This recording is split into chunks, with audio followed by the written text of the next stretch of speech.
Hello, great leaders of resilience.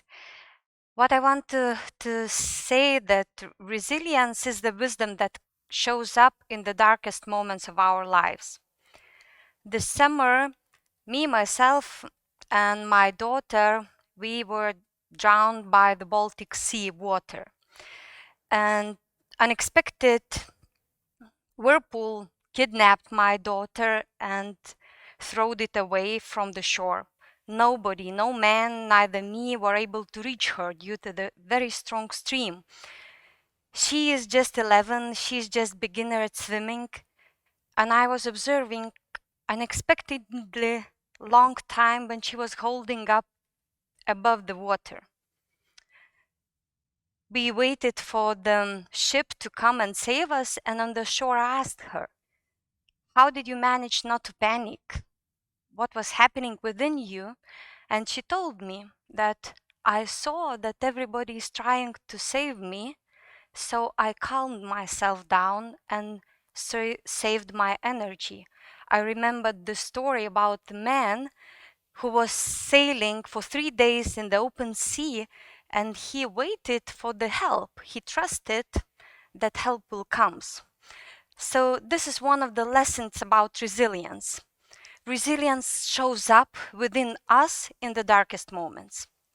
And I want to tell one story about really well-known NGO, and today we may say this is a community, not only NGO, Food Bank.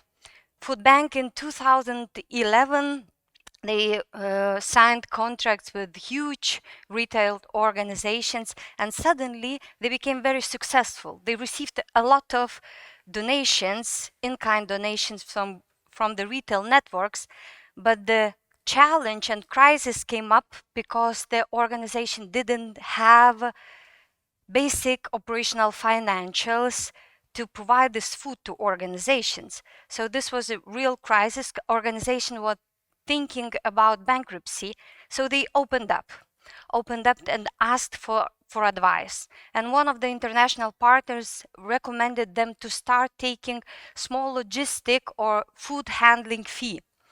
Organization opened this offer to the NGOs, and this was a next crisis because they were claimed that they are willing to earn money from the poor. Few donors refused their donations, but organizations continued. And today, this is organization that fully balances their financial operative costs and also provides and growth together with their need. So resilience is very much about the way how do we look to the context. If we have a very narrow perspective, we might see that nothing is changing. Everything is fine, everything is okay, I'm alive, I'm safe, so nothing is going on, so I don't have to think creatively. I have no need to act. But if I broaden up my perspective, I might see that there are too many risks in the world, so I can't do anything. There are only risks. I'm totally vulnerable. But if I open up my perspective again, I might see that every risk comes up with a new wave of possibilities. So resilience is about taking the long time perspective, taking the context when you want to close down, when you want to react and protect yourself, open up and ask for help. So what is very important from my research looking into global communities, that community itself is the immune system of the society. If we have strong communities, it is already resilience. Because resilience is about going beyond myself, sharing my capacity, sharing what do I have, my knowledge, my fears, my ideas with others, and starting to co-create. The first level in resilience is possibility to absorb the shock, to take reality as it is. If it is danger, if it is war, if we have refugees, if we have cold, if we have elder people who are closed at home, this is the truth. So absorb reality and start opening up to it. The second step that comes up when we observe and accept reality is the willingness to adapt, willingness to share. I have something that others don't have. Maybe I'm not in such a deep suffer, so I can give a hand, or my suffer, I start healing by helping others. So I'm always stronger when I'm together. So possibility to adapt comes only through the interaction. The third and the most important level of the depth of the resilience is the possibility to let go of what is not working, to change the systems, to change your point of view, to change yourself, to take challenge, to bring something new for the society. So this is a transformative capacity. I was making research of all Lithuanian regions, and only Vilnius region has this transformational capacity. If we see for a few decades, this city, this region, after every crisis, rise up like yo-yo. So this is a transformational capacity, and this is a long-term resilience. When the war in Ukraine started, we, my friends, teachers, psychologists, we clearly identified that the most important thing in shock for people is to bring back them to the normality, to the routine. Therefore, we started to organize education for children. At first, this was education online.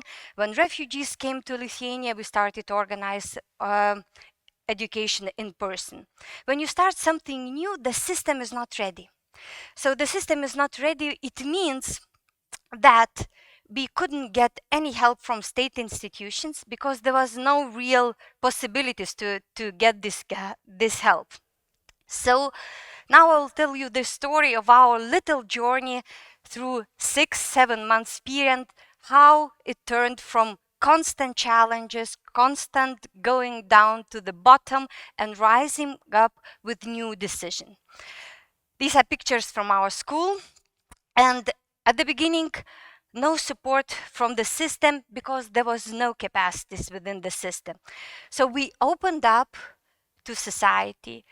The door was closed. We opened windows and started to build the ring. So during few days, 48 hours, tens, hundreds of volunteers came up. They raised their hand and they offered their help. So during the first months, we were able to organize living spaces, cozy homes for around 200 people. The most important thing, we focused on bringing back to normality. It was not enough just to give shelter. It was not about shelter. It was not just about giving food or walls for the school. It's about bringing back home. So designers created homes, people helped to create the school. Human solidarity made impossible possible. So this is some of the pictures how hospital was turned into cozy, beautiful homes and true rehabilitation space for. This is a sakura tree painted by one of interior designers.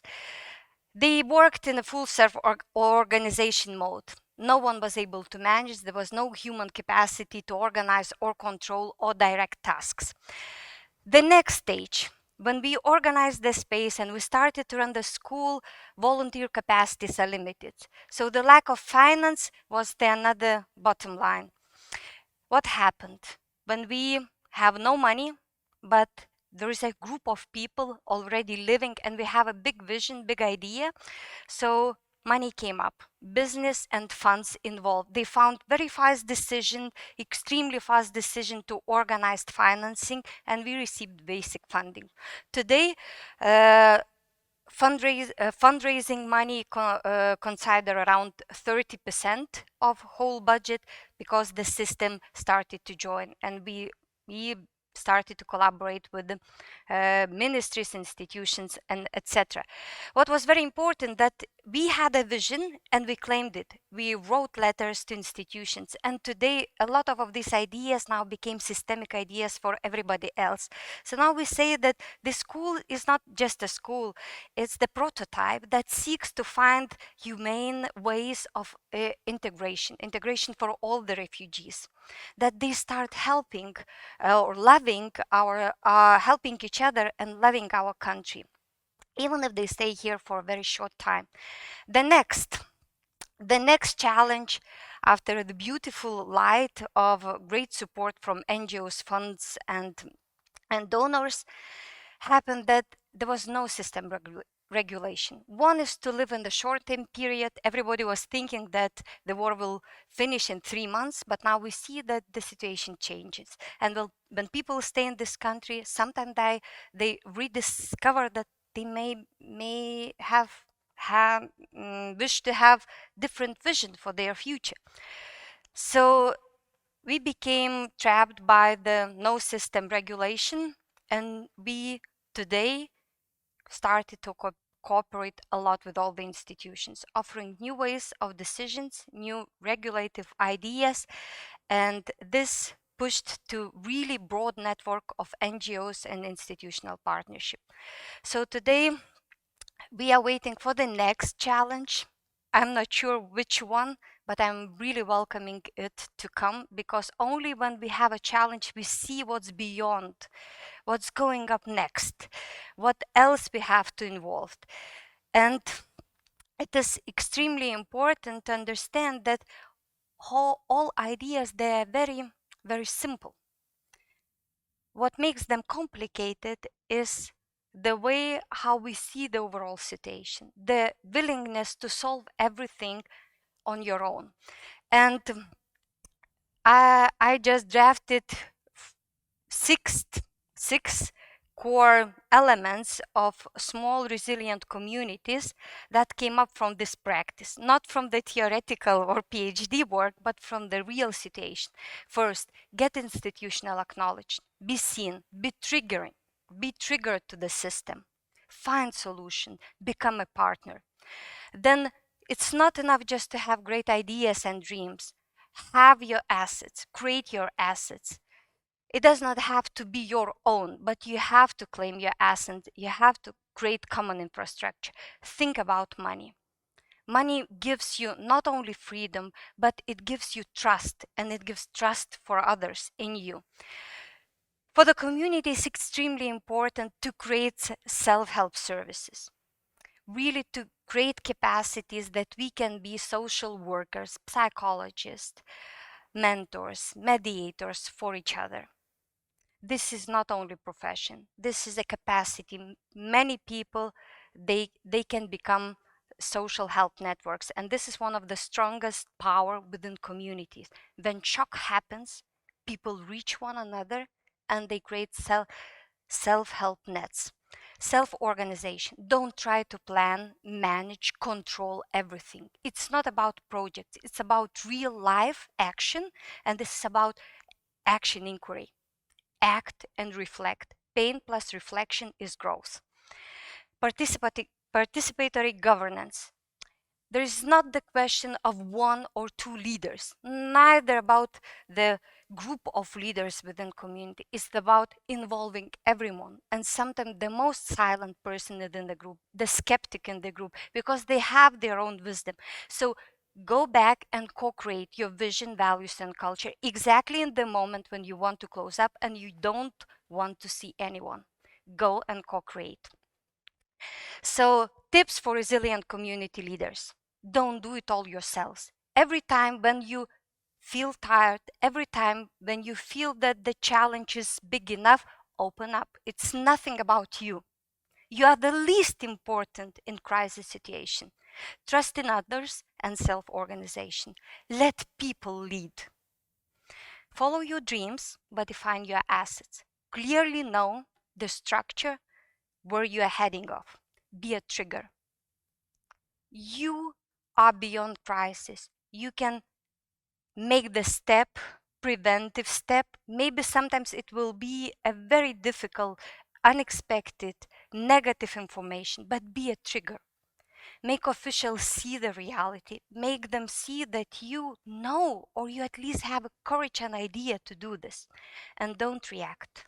Create. Co-create vision. It humbles your ego. Thank you very much.